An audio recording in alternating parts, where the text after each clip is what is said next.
മുക്കത്തിന്റെ പ്രതീകമായ മുക്കം ടൗണിലെ ആലിൻജോടും എസ്കെ പാർക്കും കടലാസിലേക്ക് പകർത്തി കൊല്ലം അഞ്ചൽ സ്വദേശി അജ്നാസ് എന്ന 22-കാരൻ കന്യാകുമാരിയിൽ നിന്ന് ജമ്മു കാശ്മീരിലേക്കുള്ള കാൽനട യാത്രയ്ക്കിടെയാണ് ഇംഗ്ലീഷ് സാഹിത്യത്തിൽ തിരുവനന്തപുരം യൂണിവേഴ്സിറ്റി കോളേജിൽ നിന്ന് ബിരുദ പഠനം പൂർത്തിയാക്കിയ അജ്നാസ് മുക്കത്തെത്തിയത്.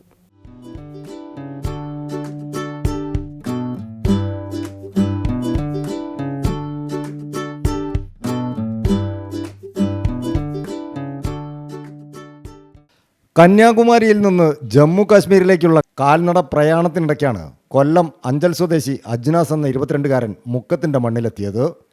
കാൽനട യാത്രയോടും ചിത്രരചനയോടുമുള്ള പ്രണയം കടൽ പോലെ മനസ്സിൽ നിറഞ്ഞു തുളുമ്പിയപ്പോഴാണ് അജ്നാസ് കന്യാകുമാരിയിൽ നിന്ന് യാത്ര ആരംഭിക്കാൻ തീരുമാനിച്ചത്. വീട്ടുകാരായ ഉമ്മയും അനിയത്തിയും പിന്തുണ അറിയിച്ചതോടെ യാത്ര ആരംഭിച്ചു. കഴിഞ്ഞ മാസം ആരംഭിച്ച യാത്ര ദിവസങ്ങളെടുത്താണ് മുക്കത്തെത്തിയത്. നടത്തത്തിനിടയിൽ എത്തുന്ന സ്ഥലങ്ങളുടെയൊക്കെ ചിത്രങ്ങൾ തൻ്റെ കയ്യിൽ കരുതിയ പുസ്തകത്തിലേക്ക് പകർത്തും. ആവശ്യക്കാർക്ക് അത് പ്രിൻ്റ് എടുത്ത് നൽകും. ഇങ്ങനെയാണ് യാത്രയ്ക്കിടെയുള്ള ചിലവിന് പണം കണ്ടെത്തുന്നത്.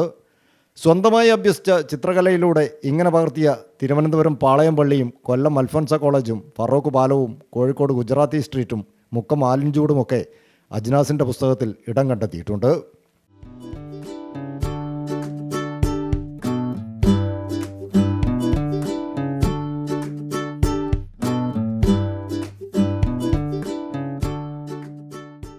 എനിക്ക് ട്രാവൽ ചെയ്യണത് ഭയങ്കര ഇഷ്ടമാണ്. നടക്കണോ ഇഷ്ടമാണ്, പിന്നെ വരയ്ക്കണതും ഇഷ്ടമാണ്. അപ്പം വരച്ചിട്ട് നടന്നു പോകാമെന്നൊരു ആഗ്രഹം ഉണ്ടായിരുന്നു. അങ്ങനെ പോകാൻ ജൂൺ 6 കന്യാകുമാരിയിൽ നിന്ന് സ്റ്റാർട്ട് ചെയ്തത്. ധൃതി പിടിച്ച് പോകേണ്ട ആവശ്യമില്ല. സാവധാനം സ്ഥലങ്ങളൊക്കെ വരച്ച് എക്സ്പ്ലോർ ചെയ്ത് മെല്ലെ പോയാൽ മതി. വീട്ടുകാരൊക്കെ സപ്പോർട്ടാണ്. വീട്ടിൽ അമ്മ, അനിയത്തി. രാത്രികളിൽ പെട്രോൾ പമ്പുകളിലും അല്ലെങ്കിൽ സ്വന്തമായി ടെൻറ്റ് നിർമ്മിച്ചുമൊക്കെയാണ് ഉറക്കം.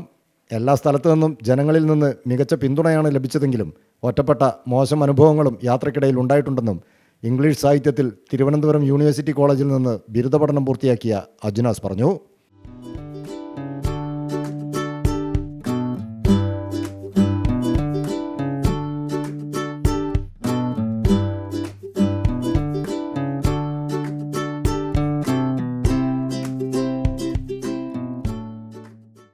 ക്യാമറാമാൻ രാജേഷ് കാരമൂലയ്ക്കൊപ്പം വിനോദ് മിസരി, CTV പ്രാദേശിക വാർത്ത.